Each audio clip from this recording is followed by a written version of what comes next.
Okay, so I'm on the Blizzard Sheeva 9, and it's a bit more of a free ride ski than the Black Pearl range. It's definitely more for off-piste.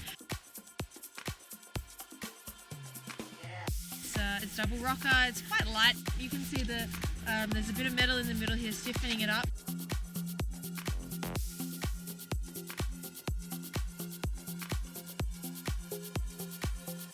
Super pivoty and easily manoeuvrable, so it turns fairly quickly, and I think would be a lot of fun in the bumps and off-piste.